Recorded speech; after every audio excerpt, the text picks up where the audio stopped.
अफगानिस्तान से दोस्ती या दुश्मनी, इस बात का इख्तियार पाकिस्तान के अपने हाथ में है। लेकिन अफगानिस्तान गैर मुस्तहकम हुआ तो पाकिस्तान भी अदम इस्तेहकाम का शिकार होगा। ये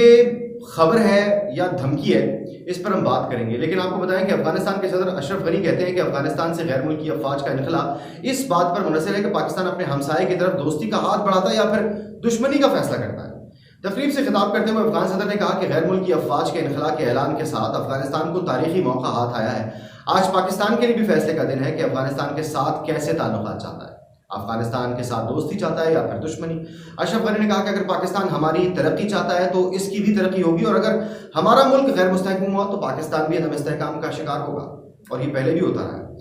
अफगान सदर का कहना था कि पाकिस्तान इलाकाई ताउन, आलमी पार्टनरशिप और खित्ते का इस्तेहकाम चाहेगा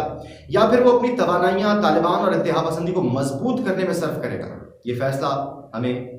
पाकिस्तान की तरफ से देखना होगा और हमें इसका इंतजार है। पहली मई यानी 1 मई की डेडलाइन दी गई जो बाइडेन की तरफ से, या फिर कह लीजिए अमेरिका की तरफ से।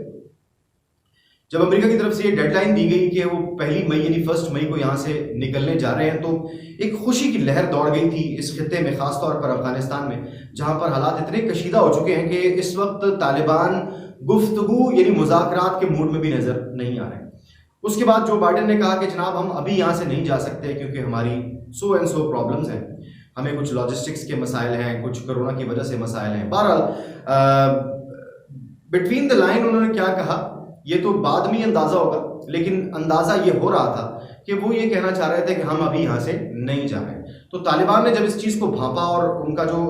1 मई से सितंबर तक का जो प्लान उन्होंने बताया कि हम मरहलावार यहाँ से निकलेंगे, और मरहलावार ये कई दफ़ा यहाँ से निकलने की बात कर चुके हैं। हमने देखा कि डोनाल्ड ट्रंप के दौर में भी यही बातें होती रही, मरहलावार निकलेंगे, और वो पहले मुआहदा हुआ, फिर वो मुआहदा ख़त्म हो गया और फिर मुआहदे की खिलाफ वर्जी हो गई, फिर इल्ज़ाम आयद कर दिया गया कि जनाब तालिबान ने जो मुआहदा है उसकी खिलाफ वर्जी की थी। तो अब एक बार फिर तालिबान ने इस बात का इजहार किया है कि वो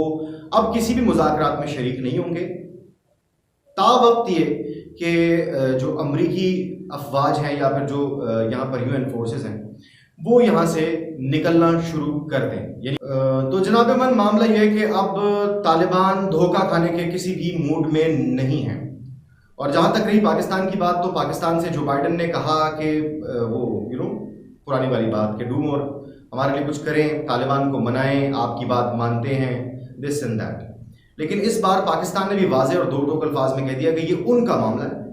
अफगानिस्तान का मामला है। नो डाउट एट ऑल कि उससे हम भी मुंसलिक हैं और हमें भी उससे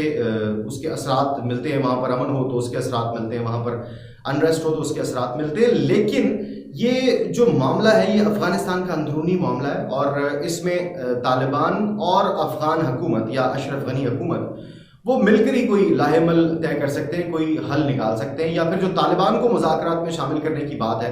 वो तालिबान का हतमी और अपना फैसला है, यानी कि वो तालिबान का ज़ाती फैसला है, आप ये कह लीजिए। तो इस बार पाकिस्तान ने भी वाज़ेह और दो टोक अल्फाज में कह दिया। तो अब जनाब 1 मई आने जा रही है, 1 मई, अभी कुछ दिन बाकी हैं, हफ्ता 10 दिन बाकी हैं। लेकिन इन हफ्ते या 10 दिनों के अंदर अगर कोई डेवलपमेंट होती है और उस डेवलपमेंट के नतीजे में तालिबान मुज़ाकरात या बात करने पर आमादा होते हैं, वैसे ऐसा कुछ दिखाई नहीं दे रहा, क्योंकि जो इस्तांबुल में मुज़ाकरात हुए वहाँ पर भी तालिबान ने शामिल होने से इनकार कर दिया था। और इसी बात से देखिए यहाँ पर लोगों के जहन में उठता होगा सवाल कि तालिबान मुस्लिम हैं, अफगानिस्तान मुस्लिम मुल्क है और तुर्की भी मुस्लिम मुल्क है, तो फिर मुज़ाकरात में बैठने से इनकार क्यों कर दिया? तो जनाबे वाला जो मेरी नाक़े शकल में बात आती है वो यही है कि क्योंकि दोनों मुस्लिम ममालिक हैं और तालिबान अपने इस्लामी भाइयों की बात को मानते हैं और उन्हें ऑनर करते हैं, तो अगर इस्तांबुल की जानिब से या तुर्की की जानिब से उनको मशवरा दिया जाता, थोड़ा सा दबाव डाला जाता कि जनाब आप मुज़ाकरात करें और अपने मुआहदे में कुछ लचक पैदा करें, अपने कुछ जो रवैया है उसमें कुछ लचक पैदा करें, यानी कि कुछ दो और कुछ लो की पॉलिसी पर अमल कर रहा हूँ, तो ये तो एक अरसे से चलता आ रहा है। आप जानते हैं कि कितने साल से जो अफगानिस्तान की जंग है वो जारी है और उसका अफगानिस्तान को और खित्ते को कितना नुकसान हो चुका है। तो अब तालिबान का बिल्कुल भी मूड नहीं है कि वो बड़े भाई या फिर अपने भाई मुस्लिम मुल्क मुस्लिम बरादर इस्लामी मुल्क के साथ बैठकर बात करें और फिर उनकी बात को ना माने तो अपने ताल्लुकात में भी फर्क पड़ेगा। इसलिए उन्होंने फैसला यही किया कि हम वहां पर सिरे से जाते ही नहीं, क्योंकि जनाब जो हमारी बात थी वो तो यही थी कि 1 मई से आप अपना इनखला शुरू करें। अब आपसे बात तब होगी जब आप ये खित्ता छोड़कर चले जाएंगे, क्योंकि जो मकासद बकौल जो बाइडन के जो मकासद आपने हासिल करने थे वो तो आपने कर लिए। अगर आपने अपने मकासद हासिल कर लिए हैं जो बाइडन साहब, तो अपनी अफवाज को यहाँ से लेकर जाएं, लेकिन ऐसा कुछ नहीं है। हाथी के दांत दिखाने के और है, खाने के और है। ये अमेरिका बहादुर का वो रूप है जो पिछले 70 सालों से पाकिस्तान देखता आ रहा है, और शायद यही वजह है कि पाकिस्तान और चाइना की दोस्ती मजीद मजबूत हुई, क्योंकि हमें बार बार हमें अमेरिका और दीगर जो उनके हवारी हैं उनसे हमें हमेशा धोखे का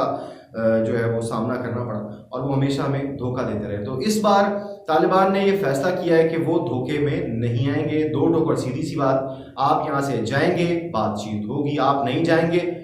बड़ी तबाही के लिए तैयार रहें, क्योंकि इससे कबल भी उन्होंने मुख्तलिफ चेक पोस्ट पर हमले किए थे और कब्जे भी कर लिए थे जहां पर अमरीकी अफवाज या फिर इत्तेहादी अफवाज मौजूद थी। तो अगर इस बार भी तालिबान की बात ना मानी गई और मुआहदे पर अमल दरामद नहीं किया गया जो कि 1 मई से इनखला का है, तो फिर हमले होंगे, और तालिबान ने तो इस बात का वाज़ेह अल्फाज में इज़हार कर दिया है कि हमले होंगे और फिर नुकसान होगा, और उसकी सारी जिम्मेदारी अमरीकी इंतजामिया पर होगी, क्योंकि हम पहले ही वाज़ेह कर चुके थे। हम अपने अमन के मुआहदे पर कायम हैं और हम अपने अमन के मुआहदे के तहत किसी भी किस्म के हमले नहीं कर रहे। लेकिन अफसोस की बात यह है कि माजी में हमने देखा है कि तालिबान और अफगान हुकूमत या फिर अमेरिका तालिबान और अफगान हुकूमत के दरमियान मुज़ाकरात होते थे,